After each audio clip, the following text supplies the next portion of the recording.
उसूलों पे जहां आ जाए टकराना जरूरी है, अगर जिंदा हो तुम तो जिंदा नजर आना जरूरी है. या उक्तीला साजेसा एक चित्रपट म्हणजे डोंबिवली फास्ट. मित्रांनो, 2005 ची निर्मिती असलेला हा चित्रपट, या चित्रपटाच्या मुख्य भूमिकेचं नाव आहे माधव आपटे आणि माधव आपटेची भूमिका साकारतोय अभिनेता संदीप कुलकर्णी. माधव आपटे हे खरं तर एक सच्चा सीधा माणूस आहे. त्याचा आदर्शांचा काही सेट आहे, काही तत्व आहेत आणि त्या तत्वांशी तो कधीच तडजोड करत नाही. तर असा हा माधव आपटे, त्याला बाहेरच्या दुनियेत चाललेल्या अराजकतेबद्दल, भ्रष्टाचाराबद्दल प्रचंड चीड आहे आणि तो त्याच्याविषयी कमेंट करत असतो.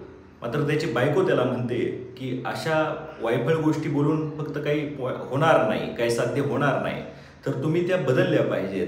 आणि माधव ते चॅलेंज स्वीकारतो. तो त्याच्या टार्गेटमध्ये यशस्वी होतो का हे पाहणं फार रंजक ठरतं. तर मित्रांनो,